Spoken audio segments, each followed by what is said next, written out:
माता सावित्री को कोटि कोटि नमन। राधे राधे। आप सभी को वट सावित्री व्रत की हार्दिक शुभकामनाएं। आज मैं आप सभी को वट सावित्री व्रत की पौराणिक कथा सुनाने जा रही हूँ। कृपया इस कथा को पूर्ण अवश्य सुनिए। ज्येष्ठ अमावस्या तिथि 16 मई की सुबह से शुरू हो रही है, इसीलिए उदय तिथि के अनुसार व्रत इसी दिन रखा जाएगा। अमावस्या तिथि की शुरुआत 16 मई 2026 की सुबह 5:11 से होगी और तिथि का समापन 17 मई 2026 की रात 1:30 पर होगा। पूजा के लिए सबसे उत्तम मुहूर्त सुबह 7:12 से लेकर 8:24 तक रहेगा। अभिजीत मुहूर्त 11:50 से लेकर दोपहर 12:45 तक रहेगा। विवाहित महिलाओं के बीच अत्यधिक प्रचलित ज्येष्ठ कृष्ण अमावस्या के दिन आने वाली सावित्री व्रत है। भद्र देश के एक राजा थे जिनका नाम अश्वपति था। भद्र देश के राजा अश्वपति कोई संतान न थी, इसलिए उन्होंने संतान की प्राप्ति के लिए मंत्रोच्चारण के साथ प्रतिदिन 1,00,000 आहुतियाँ दी। 18 वर्षों तक यह क्रम जारी रहा।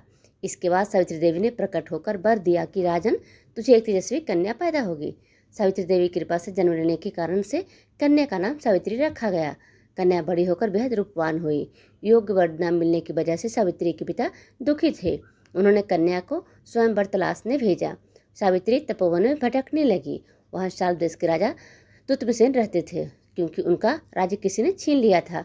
उनके पुत्र सत्यवान को देखकर सावित्री ने पति के रूप में उनका वर्ण कर लिया।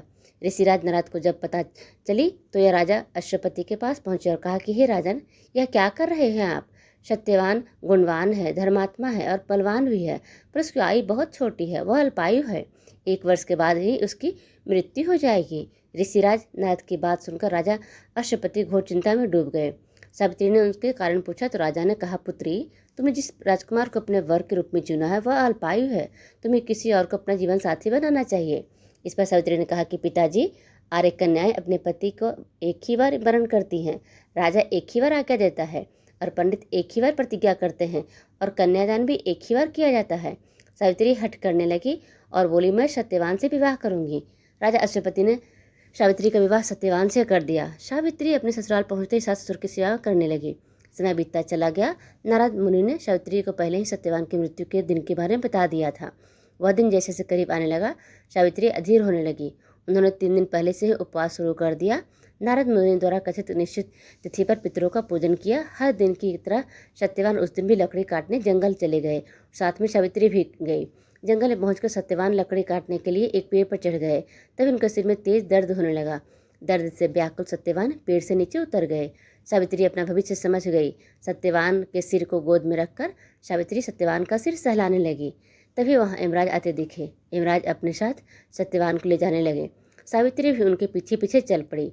यमराज ने सावित्री को समझाने की कोशिश की कि यही विधि का विधान है, लेकिन सावित्री ने नहीं मानी। सावित्री की निष्ठा और पतिपरायणता को देखकर यमराज ने सावित्री से कहा कि हे देवी, तुम धन्य हो, तुम मुझसे कोई भी वरदान मांगो।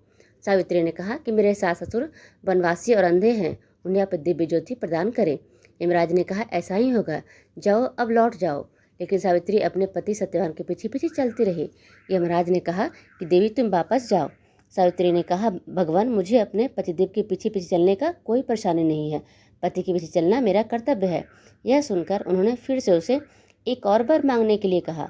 सावित्री बोली, हमारे ससुर का राज्य छिन गया है, उसे पुनः वापस दिला दें। यमराज ने सावित्री को यह वरदान भी दे दिया। कहा, अब तुम लौट जाओ। लेकिन सावित्री पीछे पीछे चलती रही। यमराज ने सावित्री को तीसरा वरदान मांगने को कहा। इस पर सावित्री ने कहा कि 100 संतानों और सौभाग्यों का वरदान मांगा। यमराज ने इसका वरदान भी सावित्री को दे दिया। सावित्री ने यमराज से कहा कि प्रभु, मैं एक पतिव्रता पत्नी हूँ और आपने मुझसे पुत्रवती होने का आशीर्वाद दिया है। यह सुनकर यमराज को सत्यवान के प्राण छोड़ने पड़े। यमराज अंतर्ध्यान हो गए और सावित्री उसी वट वृक्ष के पास आ गई जहाँ उनके पति का मृत शरीर पड़ा था। सत्यवान जीवंत हो गया और दोनों खुशी खुशी अपने राज्य की ओर चल पड़े। दोनों जब घर पहुँचे तो देखा कि माता पिता को दिव्य ज्योति प्राप्त हो गई है। इस प्रकार सावित्री सत्यवान चिरकाल तक राज्य सुख भोगते रहे। अतः पतिव्रता सावित्री के अनुरूप ही प्रथम अपने शासनों का उचित पूजन करने के साथ ही अन्य विधियों का प्रारंभ करें। वट सावित्री व्रत करने और इस कथा को सुनने से उपासक के वैवाहिक जीवन या जीवन साथी की आयु पर किसी प्रकार का कोई संकट आया भी हो वो टल जाता है। कथा सुनने के लिए आप सभी का बहुत बहुत धन्यवाद।